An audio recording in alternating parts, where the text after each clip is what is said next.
this article that was did by this young lady talking about the ADOS movement, and it was talking about how ADOS is trying to hijack the black identity and destroy the unity between blacks in America. And Iman Omar, representative from Minnesota, she retweeted this with the prayer hands, giving her approval. If you read the article, it's a bunch of garbage, lies, and just the title. I just want to go through the title and why the title was so crazy. She said, hijack the black identity. What is the black identity first for people who may not know? Black identity, she's saying that African Americans are trying to say that they are what blackness is in America. They 38 million African Americans and 4 million black immigrants. Who do you think is the identity of black America? It's African American. They've been here for 244 years of slavery, 100 years of Jim Crow. They are the representative of black America. Black immigrants, you are not. Yeah, we talk about culture. We the representative of that. But the reason why this is crazy to me is that I always say before 1965, dude, it was probably 2,000 or 3,000 black immigrants in the United States of America. Then by 1990, it was 800,000. Then in 2000, damn near 75% smoke. Damn near 75% of African immigrants came to the United States of America after 2000. That's 20 years. So how is it that black immigrants can have a problem with African Americans saying we African Americans and this who we are? And say, but they say they trying to hijack blackness and trying to destroy the unity. How can we destroy the unity when most of the black immigrants in this country vote Republican? White Jesus? How is it that you can be our identity when 90% of black immigrants that come in America say they have no recollection of the African American experience? And then they pick the most elite Africans to come to this country. Like I said, 50% of Africans that come to America have college degrees already, and then they live, the rest of them is their children, they live in the more affluent neighborhoods. So they being raised and anchored in whiteness, not blackness. They don't come here and assimilate to blackness, and it's nowhere you can gain blackness from school books or from music or anything. You have to live around black people to gain that. So when you talk about unity, it ain't no unity between us and black immigrants like that in this country. And so they were saying that and my thing with the article, what was amazing to me is the woman who made the article, she's a feminist. So I'm looking at it and I'm saying, how the hell can you get mad at ADOS for distinguishing itself as a group, but support feminism where black women is able to distinguish their issues and they pain and struggles onto themselves? Gay people is able to do the same. Mexican is able to do the same with immigrants. Muslim is able to do the same with terrorism, all this. But ADOS cannot. If we do it, we being divisive and trying to break up black unity. But they don't say that black women are trying to break up unity between black men and black women with feminism, or the gay community is trying to break up unity between straight people when they do it, or Mexicans are trying to break it up, unity in America, when they talk about immigration and all of these things. But as soon as African Americans start rallying and talking about a black politics and a black agenda, it's now those black people are being dismissive and divisive. But one of the things she said, though, was very important. What she was doing is trying to call on the dogs. So in the piece, she says, who are the dogs? The people in the mainstream media, the scholars, the punditry class, because she says, none of them really like ADOS, when none of them really have even spoken on ADOS. Yeah, they seem like they be trying not to. Yeah, so at one point they call them Russian bots. She says that tone, and this is the thing too about folks like this in the media. They always talk down to African Americans. They always talk down to African Americans like African Americans is just these stupid people that need to be led by them, and African Americans can't think for themselves at all.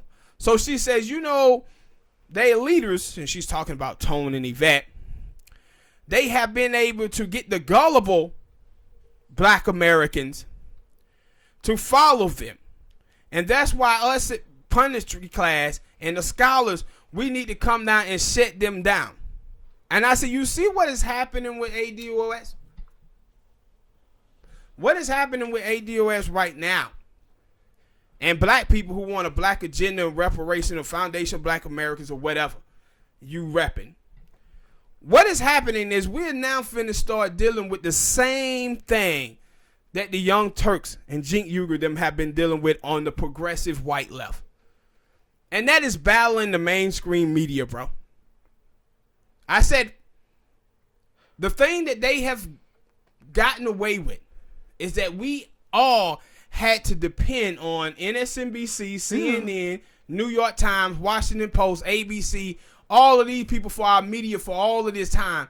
And they've been able to condition and indoctrinate us with this centrist-based politics.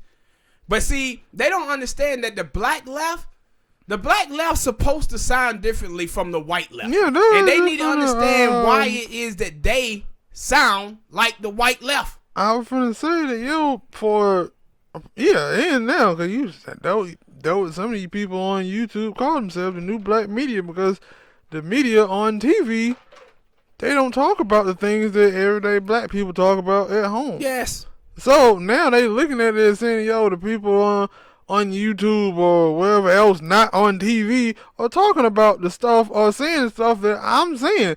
And that lady is saying, no, we don't want you to think that way. Yeah, see, we want you to think our way. And if anybody out there comes out and put that in, because to say that, damn it, I forgot that part. They basically, black people who are listening to them don't have their own thought. Well, yes. What if they said that about people who listen to because basically that's what a lot of people have been saying it, for a lot of years. That's all people have been doing, listen to the media and going by what they say. But see, the thing is about new black media and the stuff that is going on the internet is that we based in data and numbers.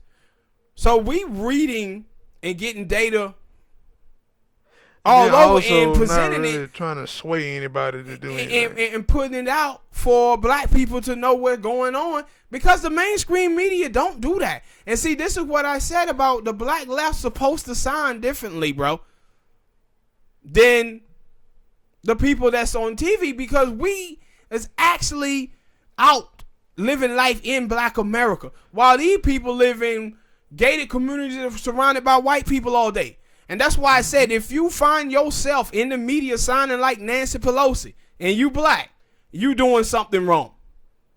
You don't supposed to sound like Nancy Pelosi. Nancy Pelosi sounds like a San Francisco white liberal. And if you sound like her, something is wrong. But this is the stranglehold that the mainstream media have had over the citizens. So now you watch all across the world. All across the world, you see this level of populism showing up all across the world. And it's because of the internet. And we're not just getting our media from the mainstream media anymore. We have so much access to so much data, so much numbers now, that we creating our politics for ourselves. And now they want to tell us that we cannot do that. And so, yeah, and let me tell you, about these Pan-Africanists, by the way. The Pan-Africanists, these niggas here get on my nerve, partner. They sit up here talking about, man, you know, the ADOS and the foundational black Americans, you see how none of them is speaking out on Trump in this war because they just want a piece of the American pie. They don't want to destroy American imperialism. I'm sitting up here and I'm thinking to myself, Negroes, you live in America yourself. You live here yourself.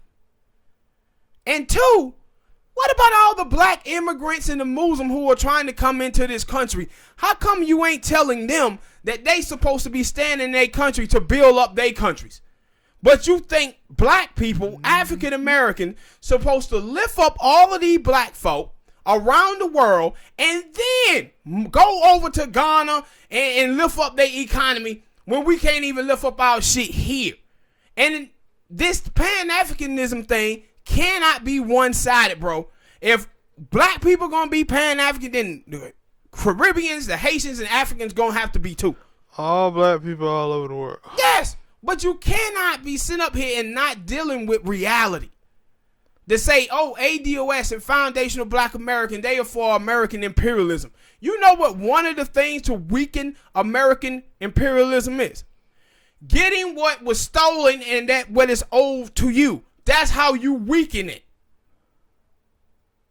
You're talking about $17 trillion that they owe black people. That alone would cripple the United States of America economically. But when they drop bombs in these foreign countries, though, that's the reason why the refugees is able to come here, because America is wrecking their countries. The problem is they wrecked the black community here in the States and we didn't get anything for it. But we sorry. No, we didn't even get a fucking sorry. Yeah, I know. I was just playing. Like, we got nothing. And so these cats now want to call us, we represent American imperialism while they living in the United States themselves. And that's what this woman's talking about. We ruining black unity. Man, we ain't got no black unity. See, the people live here in this country where you got like the Nigerian black family and California is worth $100,000 and the black African American family is worth 11. See, y'all want us to keep doing what we've been doing because it uplifts you guys and all the other immigrants in this country, but it does shit for African American. And I'm telling you right now, Smoke, the reason why the black immigrants are not stupid, they're not dumb. They know that they made their life in this country off of the oppression of African Americans. And they know if African Americans was to get reparation, then what will happen is African Americans will become an elite class of people. Therefore, the United States of America will need these immigrants to come in and do these jobs no more because African Americans will be able to do them themselves. That's what those people know, bro.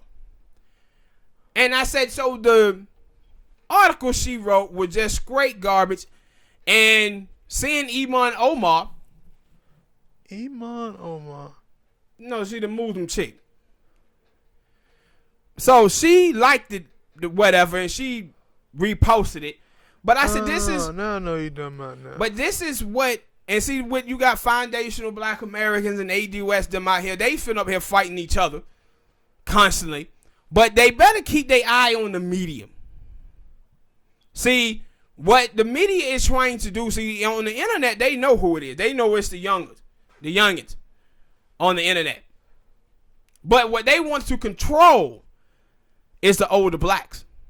Shit, I thought they already had control of that. Yeah, but they do. And see, that's one of the problems that I have with ADOS and foundational black Americans is that a lot of us don't go in on full-blown American politics like that. So older blacks, you see them out there finna put this cretin in office, Joe Biden. Because we don't really go in on them like that. We do over here. But other ones don't. I was just finna say, yeah, we do. Cause now, we didn't talk about that lady that time, but yeah, we always do that. Yeah. But the rest of them don't go with him like that. But them the people that they should be worried about. Because I see Yvette and Tone, and they going at Tariq, and they ain't got to the point now where they snitching. People are snitching out here now.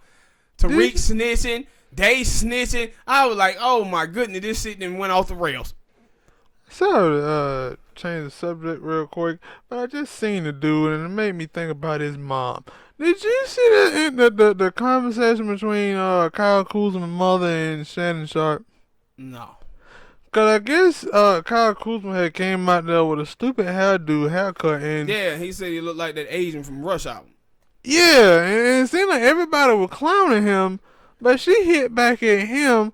Why are you so worried about Kyle Kuzma's hair? Why is this such a big thing? And some other stuff. And then she hit him with what you should be really worrying about is our soldiers and going to war and losing their lives. And they were like, what? How we go from talking about Kyle Kuzma and your son Hal to... No, she acting as if Shannon Sharp worked for CNN and MSNBC and said something about her son Hal. Then she would have had a point. He should be focusing on... Yeah. But he worked in sports media, so he talked about sports media. And it was a joke. And it was like, what? And there were people like, yo, that started up. Man, ladies, they're Reese. And I'm like... She trying to defend her son. I get it. You can defend your son without bringing up war and but shit. But the problem is, he been taking a beating. And now the Lakers are talking about trading him and everything. So she's just trying to go out there and throw some... Yeah, it was fun. I'm going to have to find that meme. It was something like, it was a picture of LeBron, and when LeBron was on the Heat, and the picture of LeBron looking at Wade, and Wade looking real sad. Real sad. And they were like, yeah, that's your son right now. Like, Ma, why you do that? And she said, baby, I was just trying to protect you. He's like, no, I ain't need you to say anything. But sorry to cut you off and change the subject. Go back to what you was talking about. But yeah, though, with the ADOS and Foundation of Black American, like, they out here just... Wild. Taking sides. Taking sides. I told you about the logical people and the emotional people, man. And we got them on both sides, and people is just throwing out stuff. Now they done went and got Tariq tax. But I don't even think it did from what I don't. I know that's exactly what it is. It's thing that it was everybody that I tell you that I try not to do it, and I think you try not to do it too, because right now that's why you talking about it, that you have been watching both of them for years. Yeah, on and up. So, and even if you had been watching, I probably would say that if you had been watching one of them and then you started to hear about them saying this stuff, then maybe you probably would too. But I would like to think that you would go and watch both of them. Mm-hmm. But to hear both sides, but for so many people, and for so many people, the emotional people. I won't even say it's emotional. No, it is emotional. It like you said emotional. I just say people. Like I said, they're gonna ride with the people who they know the most. Yeah, know what I'm saying. I don't think it's emotional. They just saying, yo, they're the person I've been watching the most. So they probably, like I said, they probably not even gonna go watch the other person's channel. They're just gonna stick with their person and say their person is correct. Yeah. That person is wrong. And then I told you, like, the stuff that you were telling me about that Tariq was doing, I said, yo, he also gonna get those hee people. Yeah. That he say stuff that's funny. And that's why a lot of people watch Tariq. And that's why we going. See, let me tell you the reason why. One of the things that is amazing to me when I watch everything that's going on right now is that when you see Tariq and you see Yvette and you see Tone, I think what the Foundation of Black Americans are not paying attention to and what ADOS is not, people are not paying attention to. And that is everything that Tariq is criticizing Tone them for is all stuff that Tariq knew about them before he started supporting ADOS. Everything that Tone and Yvette is criticizing him about, saying Bet Ranch, saying stuff about women and all of this is all stuff that you guys knew before you guys start working together. You And knew see, he was an R&B singer. and one of the things that they keep like telling them, they keep showing the video of Tariq where he was saying that single black mothers shouldn't get reparations or whatever, and keep asking him to answer for that. And I always tell you guys on this show that the key to white supremacy is getting the oppressed to blame themselves for their oppression. And that's what Tariq was doing on that. But my thing is, you got to give a person time to grow. We don't know if he still feel that way. We don't know, and he haven't said it. But to use it as a weapon is crazy, because it's stuff like with her when she said the stuff about the young lady, the doctor. She said, came back and said, "Oh, I apologize. I was wrong for saying what I said about her." Well, because you gained information, more information, than you grew from it. This is what happened with people. So if that would happen with you, then it can happen with Tariq. But you know, now that y'all are warring with each other, Tariq ain't finna come out here and apologize to you, because you the one who targeted him with it. But the thing is about single black mothers, and like I said, here in this country, the thing is about single black mothers, in 1978, African American women was the most wed women in this country. And then after Nixon drug war, Reagan drug war, and then Bill Clinton drug war, it wrecked our family structure. AI, jobs being shipped across seas, and automation took away black men's ability to live up to the standards of patriarchy, and everything went down. So this is the same thing. Like I said, I have the problem with the black militant feminist women, because what they're doing is blaming black men for their oppression, for their own oppression, and not taking into account the issues and the struggles that African American men are going through. But this is what white supremacy do. It gets the oppressed to blame themselves for their oppression. And we all have to learn from these things and not be using them as weapons against each other. And so, you know, Tone, they had with Tone was like, "Oh, Tariq was poverty shaming people." I was like, "You education shame black folk." That's another thing a lot of people do. You played the white, he played the white folk game too. Yeah. That white people normally do to black people. They education shame them. That's why he always dropping his bona fides and his resumes, talking about, "I ain't gonna listen to these people." And then you have to think about it, like Malcolm X was one of our greatest scholars. And then on top of it, hell, all them black folks in the mainstream media, all the black folks in who are police officers and sheriffs around this country, the Congressional Black Caucus, all of them got college education. What have happened with black America? So to throw up your education and weaponize it against Tariq them, and then when Tariq come back and call you, say, "Oh, but you broke." Now you say, "Oh, Tariq is poverty shaming." Yeah, but you was education shaming them. That is the thing that I hate.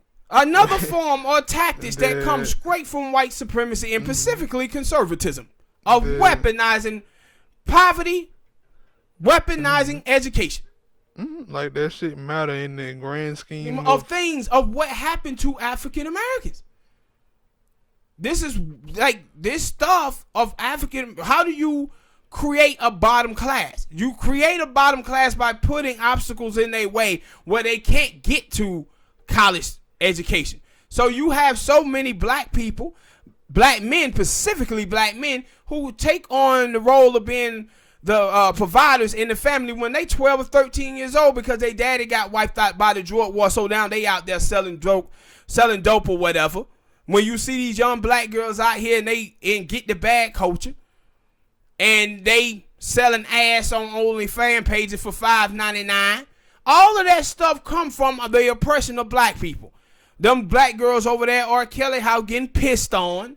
The women that's over there with Future, 15, 16 baby mamas or whatever, all of that stuff is tied to the economic impoverishment of black people.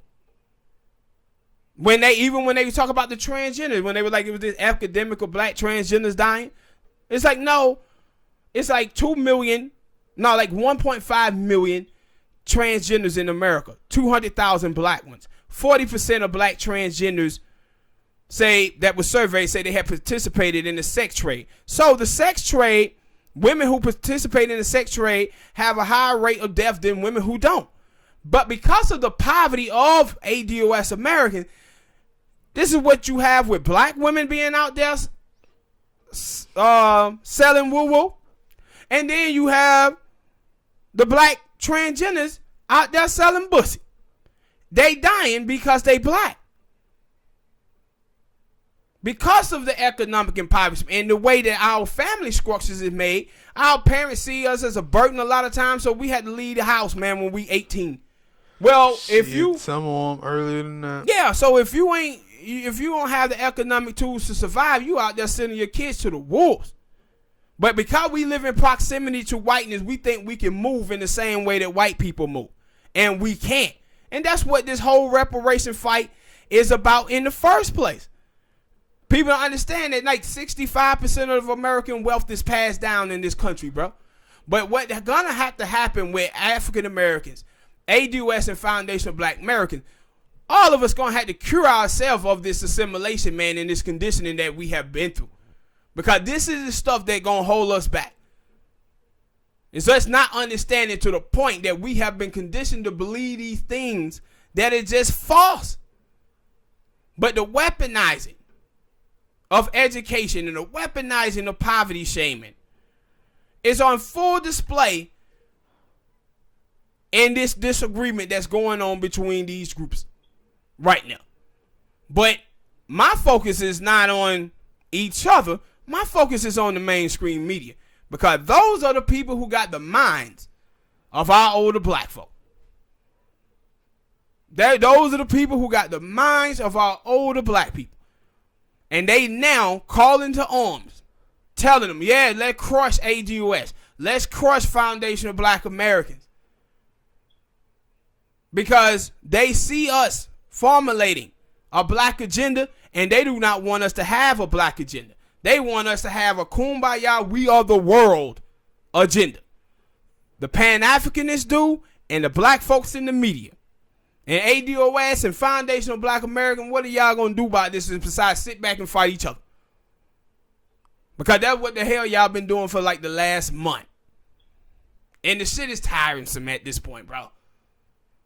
All right, people, hit that like button, subscribe. Thank y'all for listening. We just want to come and give y'all a little short show, man. And we'll see y'all next time. Peace.